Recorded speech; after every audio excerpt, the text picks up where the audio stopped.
taken into consideration. Honorable members, the Honorable Millie Odhiambo has mentioned the Honorable Kaluma 3 times. And it is only fair that I give a chance to the Honorable Kaluma to make comments. Honorable Kaluma, don't be as emotional as Honorable Millie. So if you can just Speaker, make comments without being as emotional Speaker, as she was, we'll be able to make a decision that can give us progress on the subject. I never easily fall into emotional blackmail and traps. So don't worry. Don't worry. Honorable Millie, I hope you're not directing your messages at me. Yeah, but you don't children, it's a fact. Yeah, but nobody stops you from getting children even by now. God has stopped me from getting Honorable Kaluma, please do not exchange with the Honorable Millie. I thank you. I've just given you an opportunity so that you can make your comments on it, because I know that you also have interest in this but don't subject. allow me to be blackmailed emotionally. Let me address the issue, Honorable Speaker.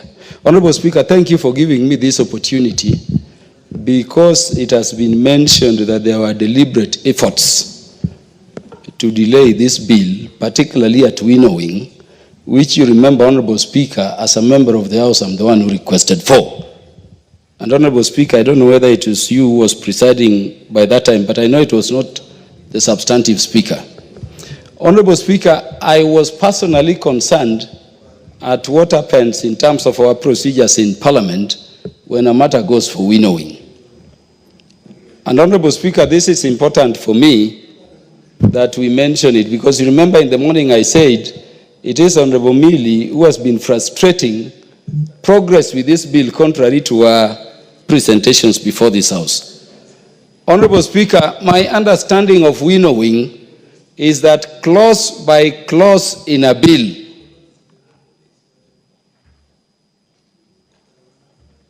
when you go for winnowing under the standing orders, Honorable Speaker, the members proposing amendments clause by clause on a bill state what their positions are and seek to agree. And that is why it is called harmonization. Honorable Speaker, that is not what happened before this committee. And I'm saying this so that proper directions and perspective can be made. We went for winnowing, Honorable Speaker, and I remember Honorable Millie was there, I was there, Honorable Irene Mayaka was there, Honorable Shakil proposed amendments. And we went for winnowing, and what I was told is that, Kaluma, your amendments will be dealt with later. I protested, but they insisted, so it was not winnowing. The only time, Honorable Speaker, I was allowed to speak during winnowing was the day the Speaker called a members' informal sitting here. And Honorable Millie delayed coming for that meeting by over 1 hour. So that when Honorable Millie came, we had sat there waiting for her for a whole hour. When she came, we were rushing also to this house for the Kamkunji. But in that less than 1 hour we sat, Honorable Millie will confirm to you that we covered up to clause 13. And we were able to persuade one another. And I hope that will not be denied. And we left the committee, Honorable Speaker, saying that the following Tuesday we were to meet. When I came to this house that very afternoon, I approached the Speaker there, and that is when I was told that very afternoon that by the following day, I was to accompany the Legislative Caucus, which we all know, on a trip to South Africa to deal with issues of the House, including the amendments you've seen being proposed. The first person, Honorable Speaker, I informed of the idea that I would not be available on the meeting we are the ones who had enforced was Honorable Millie sitting there when I left the Speaker. And I said, you know what? I'm told I'm traveling out of the country tomorrow. Let us agree on a day we can come and finish. And we were moving towards finish. Honorable CNN was there. When I came, Honorable Speaker, Honorable Millie went to the committee on Tuesday. I also informed the committee clerk and the chair of the committee. Honorable Millie went to the committee, having been informed by me of that intervention, and Honorable Millie insisted that the matter had to be proceeded with anyway. I came back, Honorable Speaker, and I took the matter stride. I said we would proceed before the House. And Honorable Speaker, I agreed to proceed. This is critical because my reputation is being attacked on something I'm approaching in good faith. I came to this House. When a matter goes for harmonization under the standing orders, there should be a report from the committee. And the committee reneged on everything we had agreed on up to clause 13. I didn't mind. I said, let us proceed. When we began, Honorable Speaker, you were in this house. The other members of the panel and the people representing the Speaker were here. We proceeded very well. Why should we be in a situation where, despite proceeding, we are being now blackmailed? Honorable Speaker, let me say this. Wind up now. Let me say this as I wind up. When we enact laws in this house, we enact them for the country.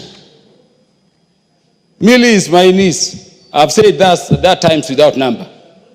But Honorable Speaker, I will not allow a wrong thing to pass because of emotional blackmail. Let me say that there is nothing stopping anybody from going for surrogacy if they want. Honorable Shakil got children here that way. So let us avoid a situation. No, Honorable Speaker, do not go personal let on us this subject. avoid a situation where people bring bills here and then they emotionally blackmail members to just pass them.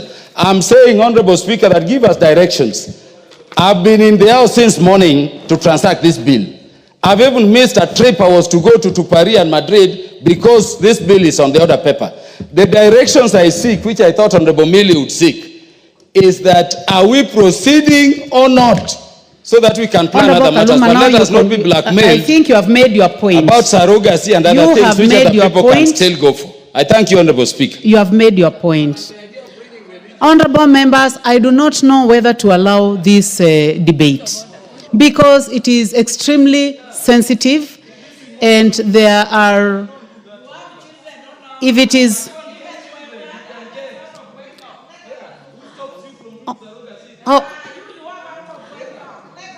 order Honorable Millie and Honorable Kaluma. Honorable Kaluma, order Honorable Kaluma. Honorable Kaluma, I'll focus on you, I'll not focus on Millie. Honorable Kaluma, assist us to stop this, please. Honorable members, I will not allow any further comment on this. And this is... Honorable members, the Honorable Millie Odhiambo, the Honorable... Order, Millie. Order, Honorable Millie. Order, Millie. Order, Millie. Order, Honorable Millie Odhiambo. Honorable members, the Honorable Millie Odhiambo approached the House Business Committee on the subject matter of this bill, and this bill was listed this morning and the afternoon. That means that the House Business Committee has goodwill on the subject matter. Honorable members, as you may notice, the chair is not in the House and the vice chair is not in the House, and most of the members of Health Committee are not in the House. We have not lost it all. It is still available in the afternoon.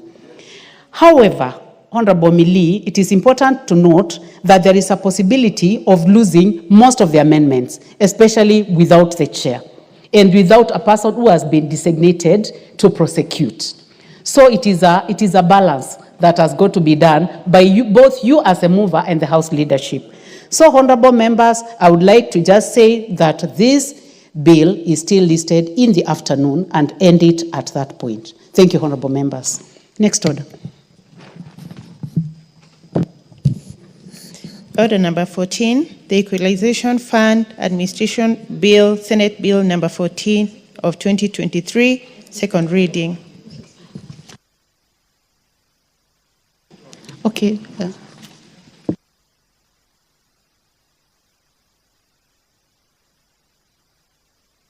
The finance.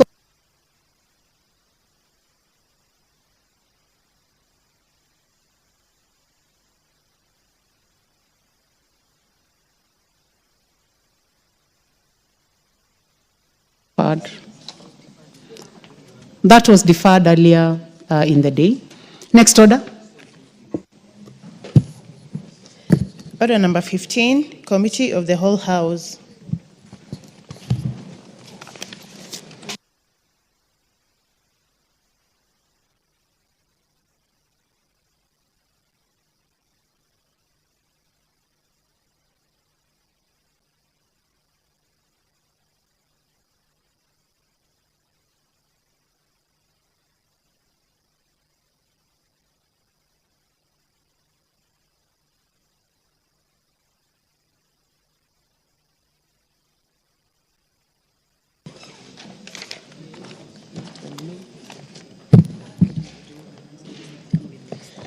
Honorable members, we are now in the Committee of the Whole House.